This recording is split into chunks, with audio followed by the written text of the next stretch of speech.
He is a North Carolina attorney and an advocate for people with criminal records who want to re-enter the workforce. And today, he's a White House champion of change. Daryl Atkinson, thank you for joining us from our nation's capital. I understand that just a little while ago, you were honored by the Attorney General for the amazing work that you do, helping those who were incarcerated re-enter the workforce. That must have been amazing for you. No, it was awesome, Barbara, and thank you for having me on the show today. So tell us exactly how that experience was for you to realize that, today you're at the White House receiving such a huge honor. Well, it was a phenomenal experience, and it really affirmed this nation's commitment to second chances.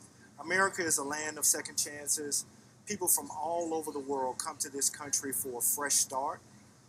But unfortunately, within our own country, we aren't offering second chances to people with criminal records. We have close to 65 million people with a criminal record in this country.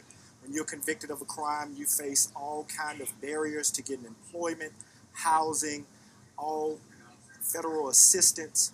And today's program was really about people working all around the country to alleviate those barriers so more people can be successful and be contributors to our economy. A number of different people could be successful if they're provided with the necessary support systems to be successful.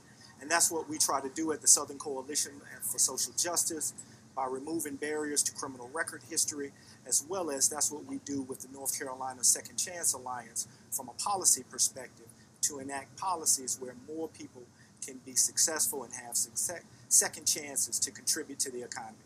Now, do you do a lot of one-on-one time with some folks who are just maybe recently incarcerated? Do they come to you and say, I'm trying to get this job, or I'm looking at these opportunities, and ask for your help directly?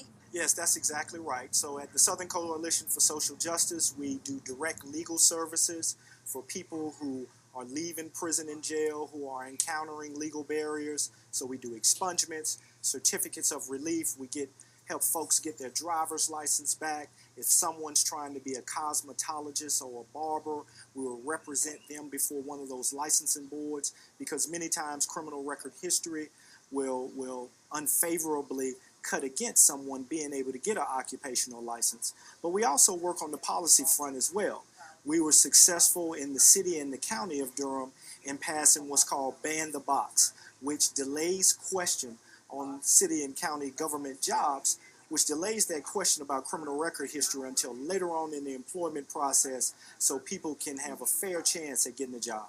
And one last question for you, Daryl. How would you like people in general, especially employers, to approach this type of situation rather than maybe some preconceived notions that they may have? What should the thought process be? The thought process should really be about giving an individualized assessment.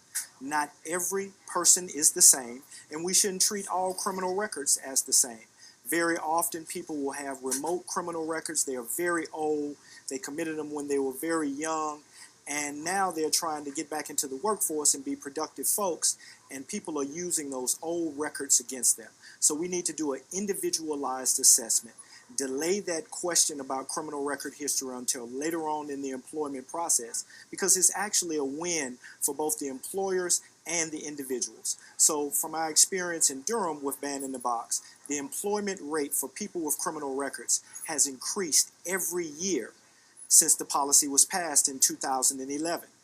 And that has happened without any hits in public safety. So there's been no increases in workplace crime. So the employer has gotten a broader applicant pool with more qualified folks, and the individual has gotten a second chance to get a job and provide for their family to improve their community. Daryl Atkinson, thank you so much. Congratulations again on your honor.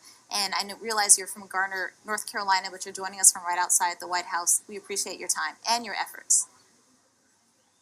Thank you so much for having me, Barbara.